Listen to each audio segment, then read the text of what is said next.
بسم الله الرحمن الرحيم الحمد لله الذي على فضله وثنى طوله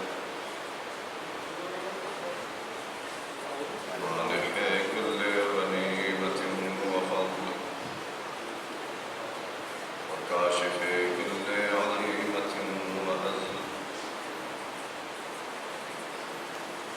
أحمده على عواطف كرمه وسبابغ نعمه أطيل به أولا باديا وأستهديه قريبا هاديا وأستعينه قاهرا قادرا وأتوكل عليه كافيا ناصرا والصلاة والسلام على أمين وحيه وخاتم رسله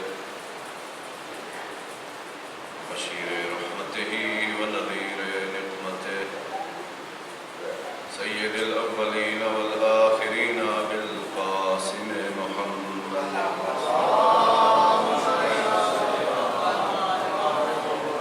وعلى أهل بيته الطيبين الطاهرين المعصومين المظلومين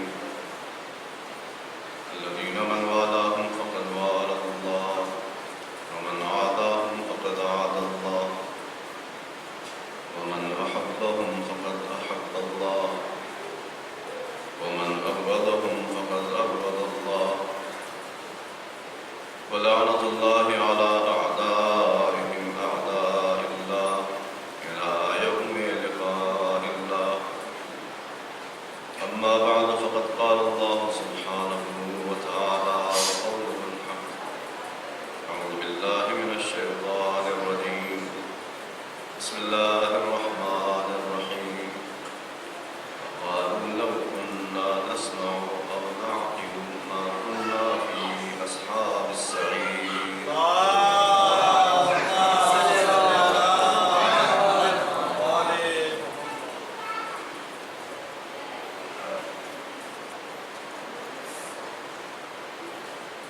محرم کی آج غالباً 4 تاریخ ہے اور ایسا محسوس ہو رہا ہے کہ آپ حضرات 4 ہی دن میں تھک گئے ہیں. آپ کی رفت و آمد اور پھر آپ کے درود بھیجنے کا انداز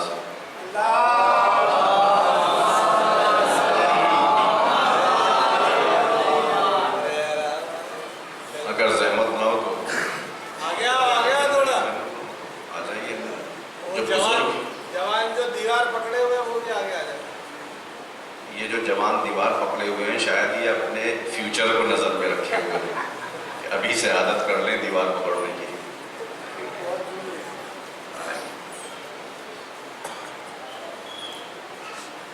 مارے گئے کربلا نے بوڑھوں کو بھی جوان بنا دیا تھا. اور یہ عجیب بات ہے واقعی کہ اس قصے کو بارہا سننے کے باوجود بھی یہاں جوان بھی بوڑھوں سے لگ رہے ہیں. حالانکہ بوڑھوں کو بھی جوان لگنا چاہیے. چلیے خیر. تو آج چوتھی گفتگو ہے اس سلسلے کی. خالق کائنات نے جہنم میں پہنچے ہوئے لوگوں کی زبانی یہ بات نقل کی کہ جب جہنم میں موجود اللہ کے فرشتوں نے جہنم والوں سے یہ پوچھنا شروع کیا ہے، انکوائری شروع کی کہ اللہ نے فرشتوں کو بھیجا تھا، ڈرانے والوں کو بھیجا تھا، کتابیں نازل کی تھی، مسلسل میسج دیے تھے، راستے دکھائے تھے، اور ان راستوں پر چلنے کے لیے تم میں سننے اور سمجھنے کی صلاحیت بھی رکھی تھی، پھر تم کیوں جہنم میں آ گئے؟ تو ان کا بس اتنا ہی سا جواب تھا کہ اے کاش ہم سن لیتے اور سمجھ لیتے تو جہنم والے نہ ہوتے.